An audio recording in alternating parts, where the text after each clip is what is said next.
Bang DZRH Usapang Legal kasama ang panyera ng bayan, Attorney Rina Seco para sa DZRH, una sa Pilipinas, una sa Pilipino. Usapang Legal. Kumusta po kayo ngayong unang araw sa buwan ng July? Naku, ang bilis ng panahon, ano? Imagine niyo nakakalahati na tayo. Sunod dyan, bare months na.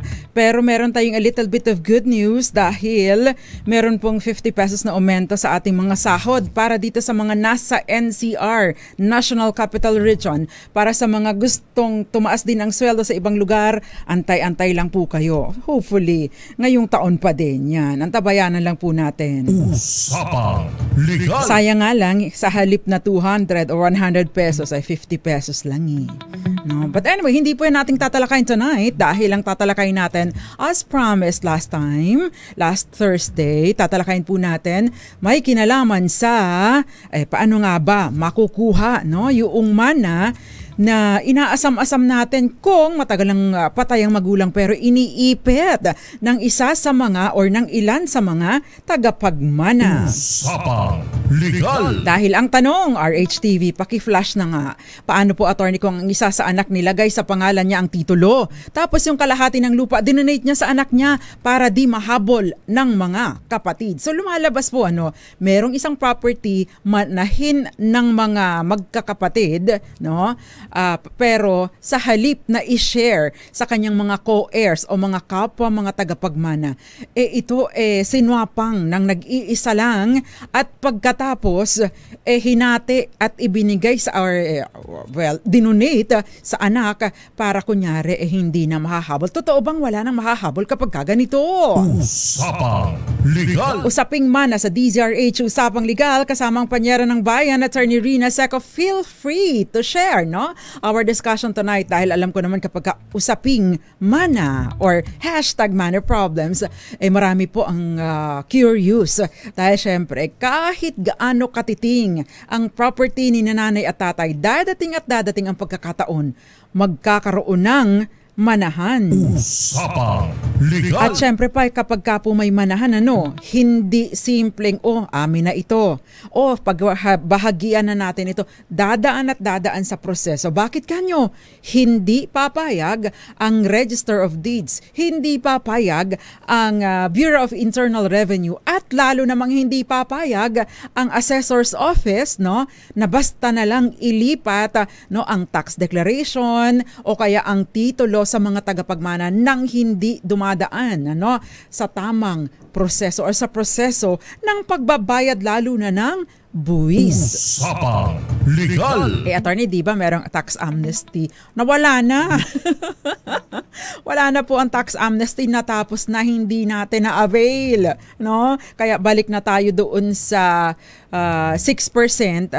Depende kung kailan namatay. Kung ano yung applicable rate at the time of death. Yun ang porsyento ng babayaran natin mula 5% hanggang ilang porsyento pa kapag tayo ay nag-settle ng estate. Usapang Legal. Idagdag nyo pa yung mga penalties and interest. At bon-bon tumataas Kaya napakahalaga po sana noon. Kaya ang panawagan natin sa mga bagong halal, bagong upong mga kongresista, mga mambabatas. Kasi kapag ka po tax measure, ito po ay requirement or sinasabi po ng batas, nag-originate sa mababang kapulungan. Sa House of Representatives, Ninang Milky.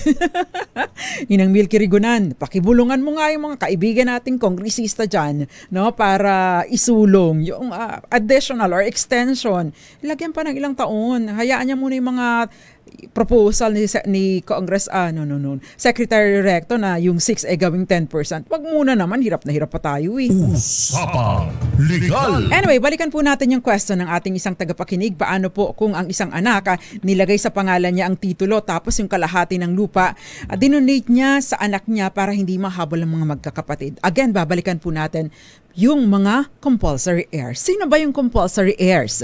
Yung mga compulsory heirs, yung mga legal na tagapagmana, at itong mga legal na tagapagmana na ito, mayroong specific na porsyento ng mga naiwang ari-arian ang inirireserba ng batas para sa kanila.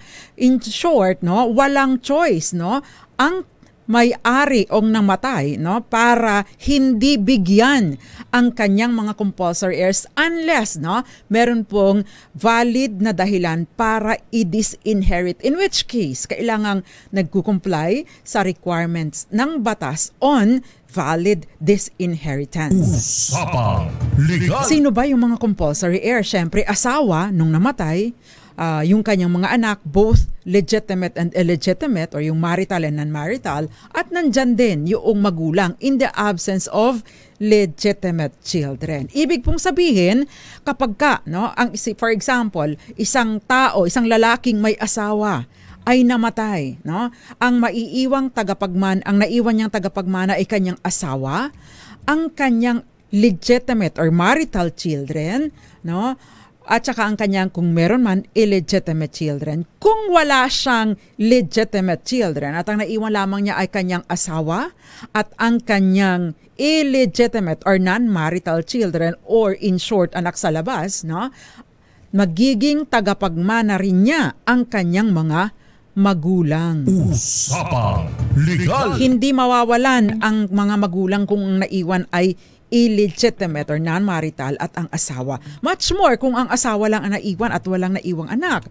In which case, maghahati yung kanyang naiwang asawa, no? Ang kanyang, naiwan niyang asawa at ang kanyang mga magulang sa mga ari-ariang naiwan ng isang taong namatay. Usapang Legal. So simple po kapag ka po ganito, inipit ang property, no? Pagkatapos ay ipinamigay sa anak, minaniobra by fraud. So ibig sabihin, maari pong na-manipulate niya sa pamamagitan ng pamimeke ng dokumento o kaya ay kung anumang machination, anong paraan, no, na illegal or labag sa batas o fraudulent or deceiving. Kapag ka po ganito, no, ang sinasabi po ng batas, bagaman at may titulo na ang isang property at ang titulo na ito ay pinakamatibay na ebidensya ng pagmamay-ari. Ito ay indefeasible, hindi magagape, madadaig ng anuman. O kaya naman ay ang tawag doon, indefeasible, no? Ang isang torrents title. Pero kapag kapo na-obtain ito, nakuha ito sa pamamagitan ng fraud, wala pong bisa, no? Maari pong ipakansela ang anumang titulo na na-issue dahil sa panloloko, pamimeke at panggagancho. Usapang Legal. So ano ang pwedeng gawin? No? Itutuloy ko na dahil late na po tayo nagsimula. No? Ano ang pwedeng gawin ng tagapagmana? Unang-una, i-demand po nila na magkaroon ng settlement sa mga ari-arian. But isabay na din po nila ang pagpapa-annotate ng adverse claim. Anong ibig sabihin nito? Ang mga na-deprive ng kanilang mana. No? Halimbawa, kaming dalawa ni Jeric Barreto, ang paborito kong technician, at kunyari, kapatid ko. No? Halimbawa, kami ni Jeric Barreto magkapatid. Dinaya ko si Jeric Barreto sa mana namin. No? Naipangalan ko sa akin. At say, for example, merong anak ako, ipinangalan ko sa anak ko yung kalahati. No? Si Jeric Barreto, pwede po niyang demand anytime, no, ang pag-settle ng estate at mag-execute siya ng affidavit of adverse claim. Sinasabi, isa ako sa mga itong property na ito ay pagmamay-ari ng aming mga magulang at bahagi ng mga manahin, and therefore kiniklaim ko na ako ay may karapatan sa property na ito. At ang sino man na magtatansak, bibili o kaya maglilis o kaya naman ay sasangla sa property na ito ay may pananagutan din sa akin at i-consider na in bad faith, no? At hindi maaring manaig sa aking mga karapatan. Usapang Legal. Napakahalaga po nung adverse claim. Bakit kanyo? Kapag ka po walang adverse claim, maaring pumasok yung innocent purchaser for value or yung buyer in good faith. At ang buyer in good faith, nagkakaroon po ng karapatan bagaman at depektibo pala yung karapatan, no, noong nagbenta sa kanya.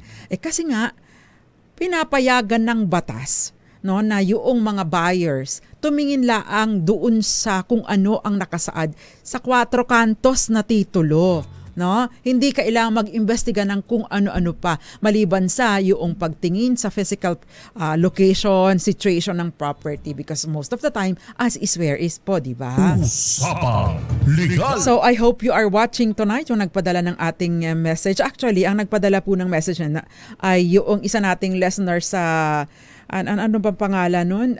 Isa nating listener na taga, ito, anong pangalan mo? Rose ng, how do you pronounce this? Winnipeg, Manitoba, Canada. Magandang gabi po sa inyo. Thank you very much. Usapang Legal. Asking for a friend pala ito, no? Kasi ni-research ko pa po, pinagtanong ko pa po kay Kenneth at saka kay Gael Enriquez kung anong topic natin tonight because na-mention na natin ito last time, di ba? Na ito yung ita-topic natin. Anyway, magandang gabi po sa inyong lahat sa mga nanonood, nakikinig sa atin sa iba't ibang panig ng mundo. Good morning, good afternoon, good evening, and good night. Feel free to share our discussion tonight. Pwede po kayo magpadala ng mensahe sa 0919-282-6485 o kaya naman bilang comment sa DZRH TV4K live stream sa YouTube at DZRH News, DZRH News Television Facebook pages bilang live comment ngayon. Kayo'y nakikinig sa Usapang Legal kasama si Attorney Rina. At magbabalik pa po ang DZRH Usapang Legal. Diyan lamang po kayo. Marami pang mga questions ha.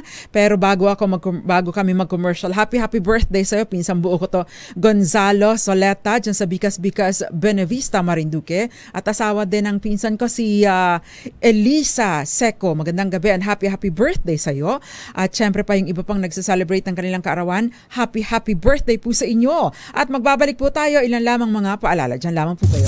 Kayo'y Attorney Rina Seco. Usapang Legal. DZRH Usapang Legal kasama ang Panyera ng Bayan. Attorney Rina Seco, tinatalakay po natin mana problems, no? Kung paano nga ba, no, makukuha yung mana mo or share mo sa mana, no? Ito po ay relevant para sa ating lahat dahil syempre kahit pa paano meron tayong mamanahin, no? Napaka-relevant ito kung ang mga mamanahin natin ay, no, yung mga inirirehistro. Tulad ng, especially, no, kapag real properties. Ano yung real properties? Lupa't bahay, condominium units, ano pa ba? Apartment, no? Basta yung mga real properties, inirerehistro, kinukuha na ng tax declaration, may title, no?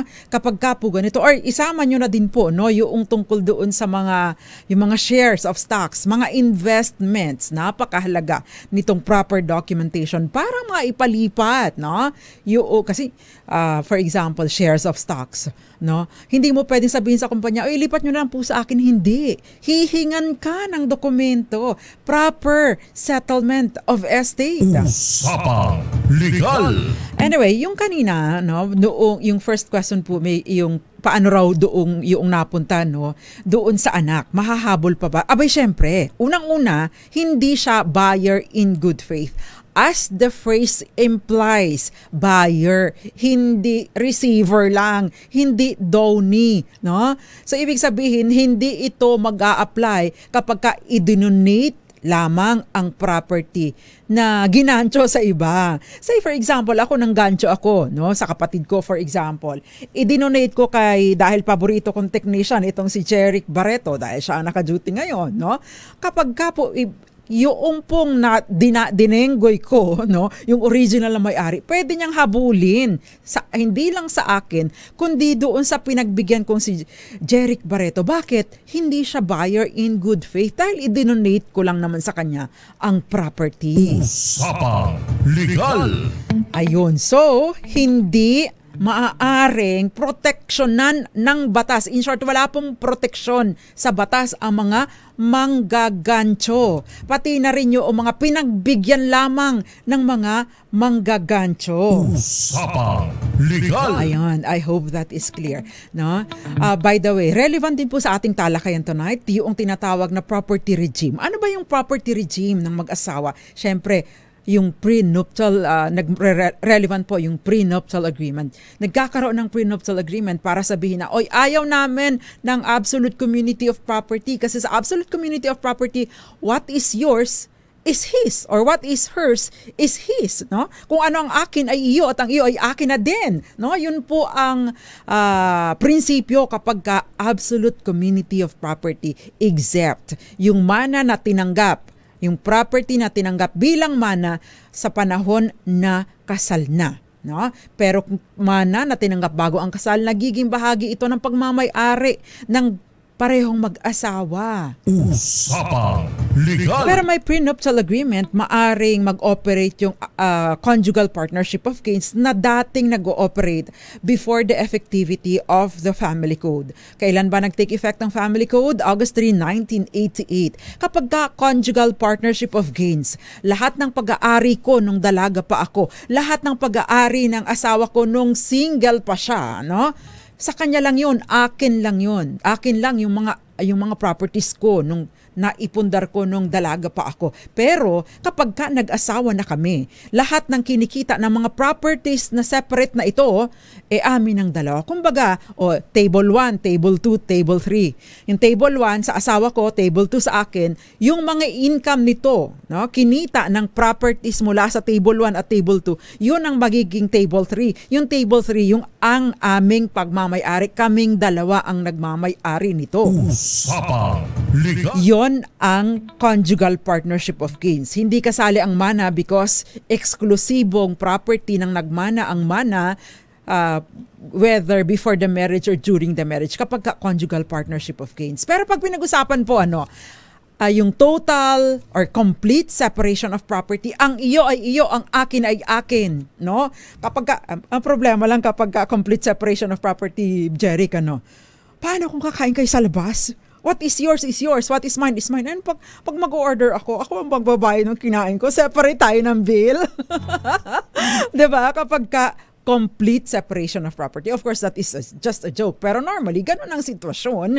No? Kung ipatutupad nyo talaga yung total or complete separation of property kapag po ganoon. Usapang Legal. Pero ang weird ng sitwasyon, mag-asawa kayo, tapos ang inyong property regime is complete separation of property. Magdi-date kayo. Boss, kukunin mo na yung bill. Ay, separate po yung order niya kanya, yung order ko akin. Parang napaka-weird na sitwasyon, hindi po ba? Usapang Legal. Anyway, next question please. Mamaya na yung bate ha, kasi ang daming questions. Pwede po bang ipagbawal ng isang kapatid na hatiin at ibenta ang share sa mana? The answer is no. No? Kung mga kayong magkakapatid, mga tagapagmana, ay sinasabing bawal hatiin yan, hindi pwedeng ipagbawal ng sino man ang paghahati. Ikaw, co-heir or tagapagmana, may karapatan kang i-demand anytime, no, na hatiin o pagbahaginin ang mana. At may karapatan ka ding ibenta ang share mo sa iba. But, no, dapat ma-notify mo muna ang iyong mga co-heirs para kung sakasakali sila ang may priority na bibili dun sa share mo. Kung hindi mo sila ino-notify, no, maaring mabawi ng kapwa mo tagapagmana yung share mo sa pamamagitan ng bibilhin niya, no, mula dun sa pinagbentahan mo. Kaya napakahalaga po written notice doon sa mga co-heirs para hindi mabaliwala ang bentahan kung ikaw ang buyer. Usapang Legal. However, kung halimbawa po yung mga pinag-ugatan ng property, say for example, na magkapatid kami ni Jeric Barreto, yung mga magulang namin, meron siyang naiwan na will at sinabi na, mananatili, no, sa inyong mga tagapagmana at bawal ninyong hatiin ang properties na ito sa loob ng 10 taon. Valid yun.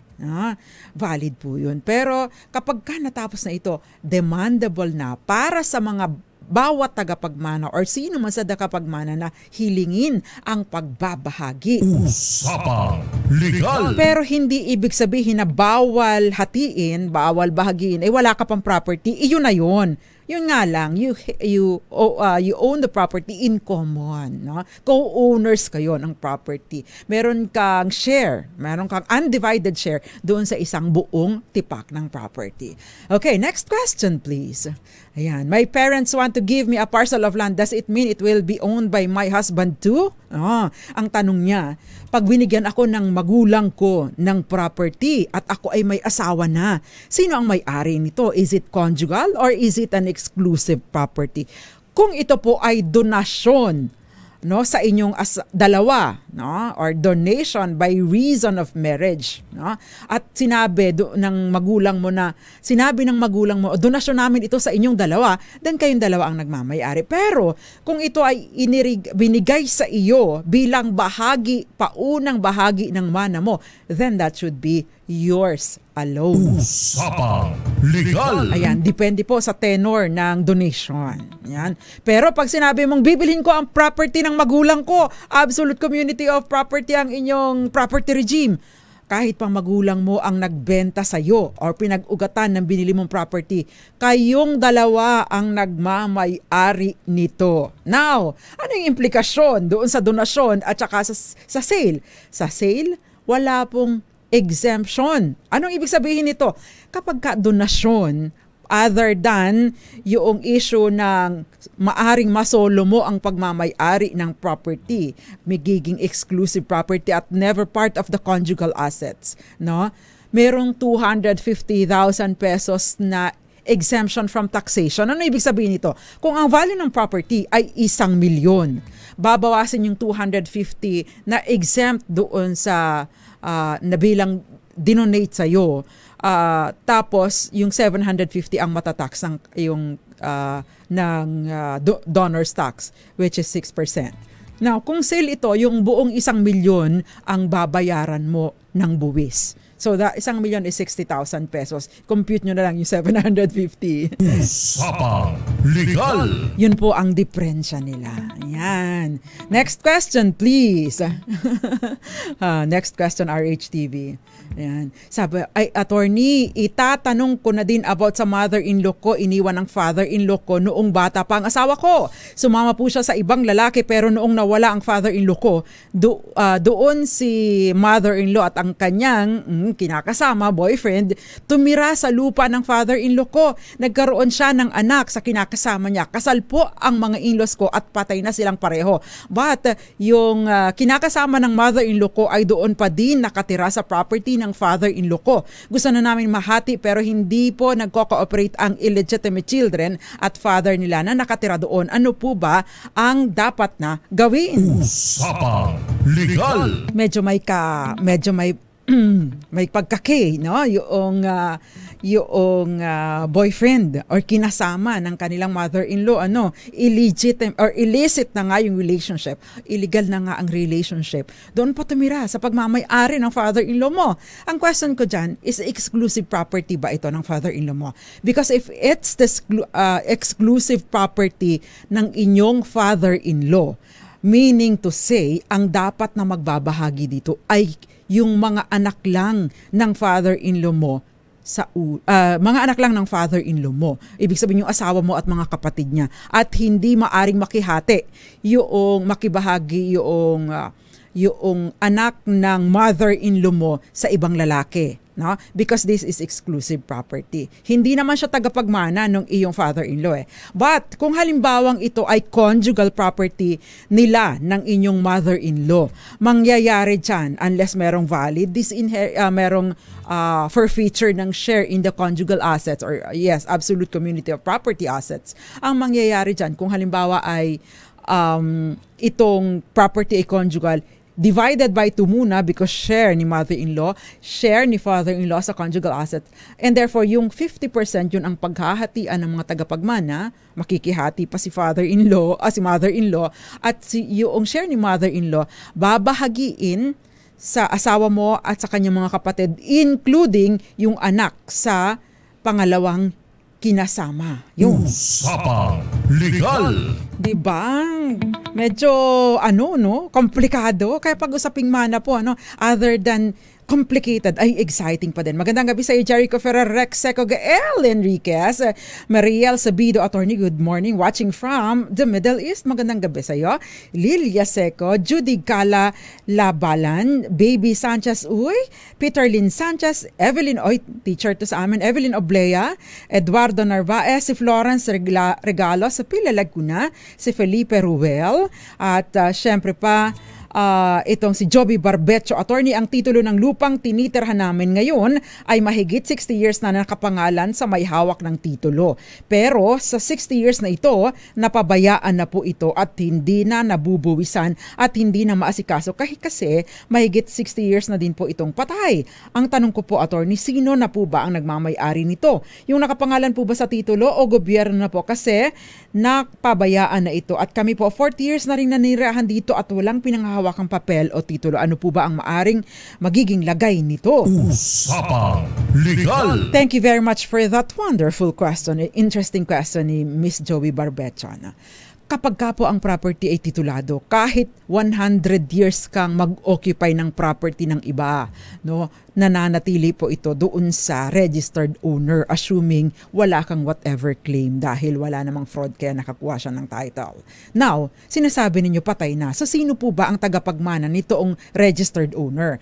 Kung halimbawa po wala nang tagapagmana at wala talaga, no, walang sino man, no, na ito ay walang sino man na claimant sa property na maaring yung malapit, medyo may connection pa by blood, ang gobyerno po ang kukuha nito. Ngayon, ang sinasabi nyo, kung walang nag-process nito, pagkatapos halimbawa kasi 'di ba, usually after 36 months magi-issue ang local government unit, ang LGU through the assessor's office ng notice of delinquency kapag hindi nababayaran ang amilyar, no? Kapag hindi nababayaran ang amilyar after 36 months, notice of delinquency, may demand letter para bayaran ang amilyar at pagkatapos magkakaroon ng foreclosure pagka wala pa ring bayad na natanggap ang local government unit. Therefore, Miss Joby Barbecho, yan ang pagkakataon mo para magmay-ari ng property. Makilahok ka doon sa bidding. Kasi susubasta po yun eh. So mas mura-mura mong makukuha yung property. Lumahok ka sa bidding para kapag ka ikaw ang nanalong bidder, ikaw na. Maaring sa'yo ma-award ang property na ino-occupy mo ng matagal na. Usapang Legal. Pero kung gusto mo malaman kung meron tinatawag na prescription dahil 40 years na kamo kayong nandyan, wala pong hindi po mag-ooperate ang prescription dito sa isang titled property kagaya nito. Especially, you are very much aware na ibang tao ang nagmamay-ari ng property. Maricor Angeles, magandang gabi. Si Bobby, is this Bobby or Baby Benefe? Attorney, pinatituluhan ng pamangkin ko ang lupa na binili ng tatay ko bilang pamana sa amin. 8 magkakapatid, meron pa ba kaming habol? Abay, syempre, kung napatituluhan niya ito sa pamamagitan ng fraud, pagmimeke, panggagancho, panggugoyo, ay pwede po ninyong ipadeklara, no? Ipakancel ang title na ito at i-request na maibalik sa inyong mga magkakapatid ang pagmamay-ari ng property. Usapang Legal. Again, mahalaga, no?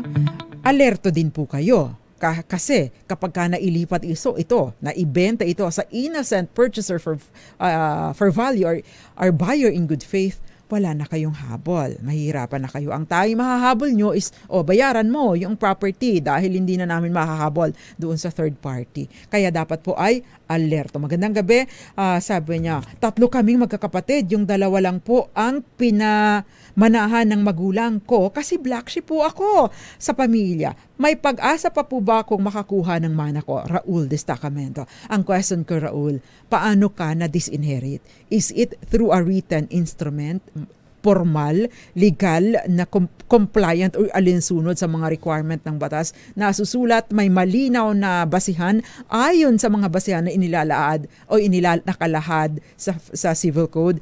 Kung if the answer is yes, then wala ka nang magagawa. Pero kung walang disinheritance, walang formal na pagtatanggal ng mana, The answer is yes, may habol ka pa. Anong gagawin mo? Magdemand ka, padala ka ng demand letter for settlement of estate. If nailipat na ang titulo doon sa dalawa mong kapatid, sabihin mo, magkaroon tayo ng collation. Anong ibig sabihin ng collation? Pagsasamahin ang lahat ng advance na nakuha nila o mga nakuha na nila at yung mga naiwan pang properties, kung 3 kayong tagapagmana, divided by 3. And therefore, kung nakatanggap na sila, kailangang ibalik nila yung porsyento sobra, no? Doon sa dapat sanay matanggap nila. Usapang Legal. Willie Rilador, dyan sa Gapan City din, ya Asuncion Herman, sabi ni Gael, lamang po ang may alam, huwag tutulog-tulog sa inyong karapatan. I agree with you. Si Marilu de Guzman, I miss you, Miss Marilu. Happy first day of July. Oo nga, first day of July. Ving Daes, good evening po, attorney. Paano po ba yung ancestral house nakatira yung bunso kong kapatid? May habol po ba kami? Ke panganay, ke bunso, kung ito po ay naiwang property ng inyong mga magulang, dapat kayong magkakapatid ay nagsishare ng patas. Lalo na kung wala pong naiwang will. Usapang Legal. Magandang gabi sa iyo, The Place. Sabi niya, pwede bang di na-cancel ang Rule 74 if lapse na ang 2 years? If ever, need ba lahat ng heirs mag-sign or attorney in fact lang mag-sign sa cancellation allowed? Usually, kailangan pong ipa-cancel ng lahat. No? Mag-i-execute po ng special power of attorney. Na yung Rule 74 po na binabanggit di The Place, naka-indicate po kasi sa rules of court na kapag ka nagbahaginan ng mana, latatakbo pa ang 2 taon. Naka-annotate po yan doon sa likod ng titulo ng property at sinasabi doon na ito ay naging subject ng manahan at ito ay may kondisyon na maari pang may mga habol yung mga napagkaitan ng mana, including yung mga may claim pa sana. Sino may mga claim? No? Halimbawa, may naiwang pagkakautang. So yung mga creditors noong namatay, may maari pa ding maghabol doon sa property. Usapang Kaya nga po usually may bond Malaki rin po yung bond. No? Ilang beses na ako nakapag-probate. Ano ba yung probate? Yung pagpapa-approve sa korte noong will, yung tinatawag nating last will and testament, malaki po yung bond. No? Kaya mas maganda nga po na extrajudicial settlement of estate as much as possible. Mamaya po sa atin pong pagbabalik, dahil magko-commercial na naman tayo, ito, laging lumalabas itong question na ito, yung hatian ng mana, inilipat muna sa isa pagkatapos kinakamkam na tapos ayaw nang ibalik o ayaw nang hatiin. Tapos may mga iba pang mga questions, lalong-lalo na ito hiwalay na sa korte ang husband and wife, may mga properties at ang court decision in favor of the wife, pero si husband ayaw ilabas ang mga titulo ng lupa. We heard isinangla ni husband ang lupa. Ayun, medyo komplikado pa rin. Yan po at iba pa sa ating pong pagbabalik. Maricor Angeles, Rihanna Cunanan, si Oliver Tabulog at gayon din sa iyo Alicia Hubay, Michael Manalo, Fe Bauto, magandang gabi sa iyo, Bautro, Lilia Seco, and Wilson Aldea, Irene Almodovar, Grace Recta, Doroteo Secciona, gayon din sa Steve Tanod-Tadod sa Cebu City, Angelina Palakbar, Renato C. Iton Bulalayo, Charo Abraham, Carlito Romero sa Lipas City, Batangas, Mami Belen Rivera, Milna de la Cruz, Felix Valcotelo, Moonbeats, Abigail Lavizares, and maraming iba pa. Roxanne Costo, si Imelda Santo Domingo, Norberto Nervas, magandang gabi, at Andrea Enson. Magbabalik pa po ang DZRH Usapang Legal. Diyan lamang po kayo. Kayo'y nakikinig sa Usapang Legal kasama si Attorney Rina Seco. Usapang Legal. We have 7 minutes left. Magandang gabi sa iyo. Oy, namiss din kita, Raymond Botala. Magandang gabi sa iyo, Alexis Tiger. Paano po pag nalaman ko na may peking pirma at falsification of documents, kung paano napatituluhan ng lupa? Unang-una ang gagawin mo, adverse claim. Bakit? Para hindi agad matransact. Hindi ma-transact yung property. Sunod, saka ka mag-coordinate sa abogado kasi kailangan mong patunayan na nagkaroon ng pamimiki kaya napatituluhan. And syempre kasama doon dahil napatituluhan niya na ang impression is at nalipat ng ownership, reconveyance for recovery of ownership, and of course possession na din, recovery of possession and cancellation of title. Usapang Legal. Gracie Anilom, magandang gabi. Magandang gabi sa iyo, Reolita Dandoy. At merong si Jerry Sumagise, magandang gabi. Ito yung kay Gael Enriquez. Yung kakilala ko, bumili ng property, pinangalan muna sa anak para hindi daw mahabol ang asawa niya. Kasi daw hiwalay na sila. Ayan, anong hindi mahahabol? Kapag ka pinatunayan nung asawa na walang kakayanan, itong mga anak ko na yan, mga minor de edad pa yan, wala naman sariling pera yan eh. So ibig sabihin, pinambili dyan sa property na yan, sabihin na nating pera ng asawa ko, pero what is hers is mine. O what is his is mine. Therefore, kasama pa din ako dapat sa makikinabang dyan. Kaya lang kasi, kung ikaw tatay, kung ikaw ay nanay, hahabulin mo pa ba naman yung property na sinisiguradong para sa mga anak mo, di ba? Ibang ugali mo na yun. Usapang Legal. In relative to that, meron ding question dito sa akin. Sabi niya gano'n, pwede ba? Sabi niya, taas ng energy pwede ba na as early as now, mapamana ko na sa mga minor kong anak ang property na laan sa kanila? Well, pwede naman. No? But the thing is, kumbaga ay you are, kumbaga mag-conduct ka ng merong trustee, no? Trustor arrangement. Bakit? No? Kasi 'di ba, hindi pa pwedeng magpirma ng mga dokumento ang mga anak mong minor de edad, hindi ba? So therefore, kailangan ng legal representative, legal guardian. So ano 'yon, idodonate mo sa kanila. Tapos ikaw din ang kinatawan. Ikaw ang sasagot din. May pagka-weirdong sitwasyon.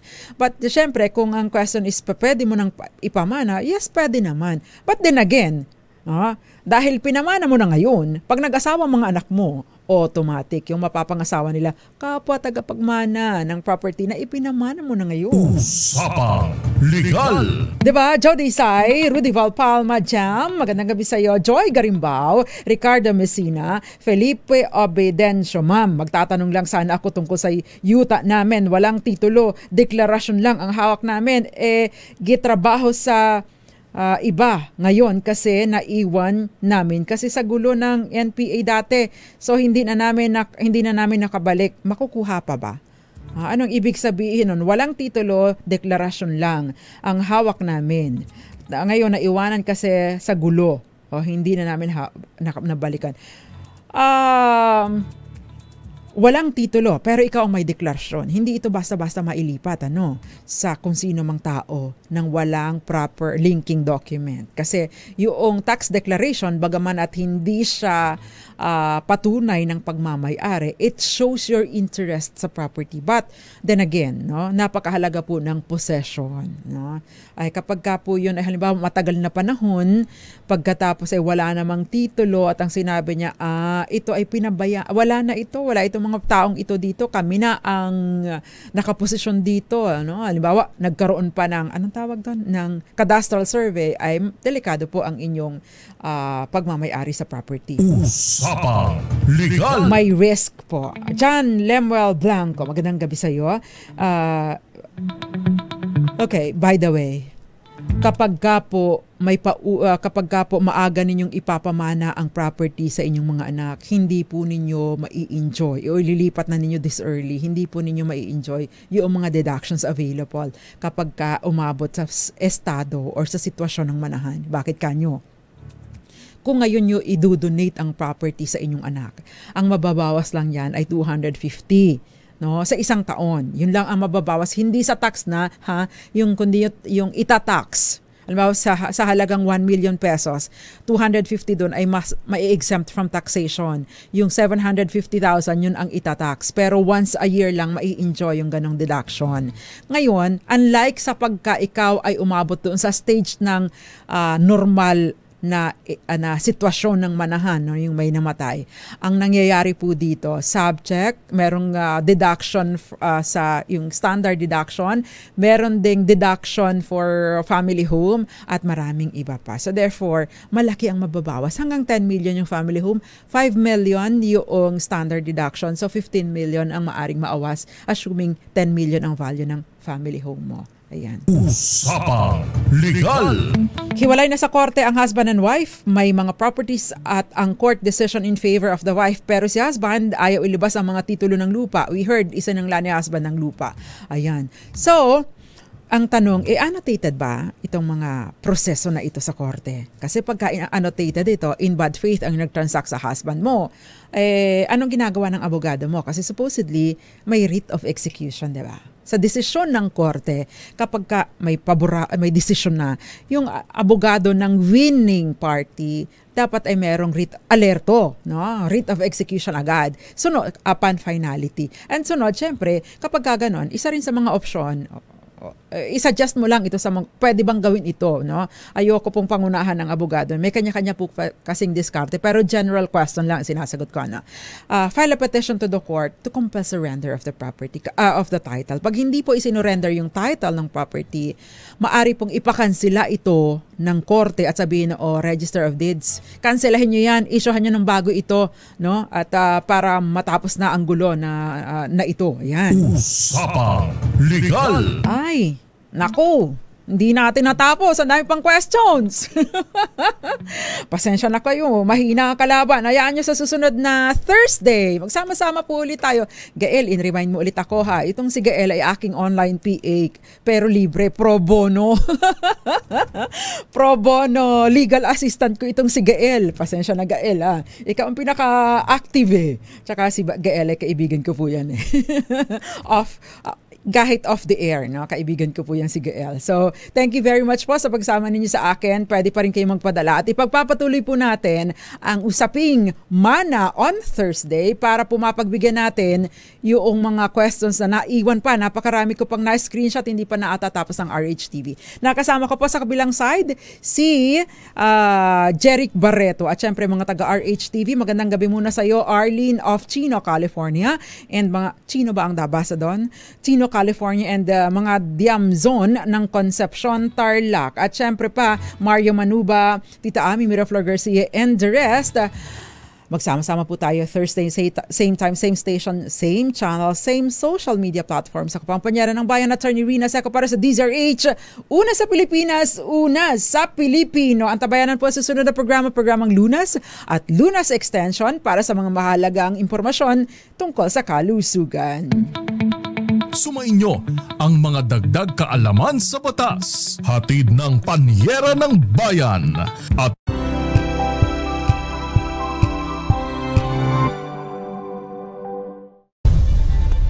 nagsimula sa pangarap hanggang sa maabot ang tagumpay. Iba't ibang kwento, iba't ibang mukha ng atletang Pilipino. Mas pinatindi, mas pinalakas, at mas pinaaksyon sa Match Point tuwing Sabado, 12:30 ng tanghali sa DZRH TV.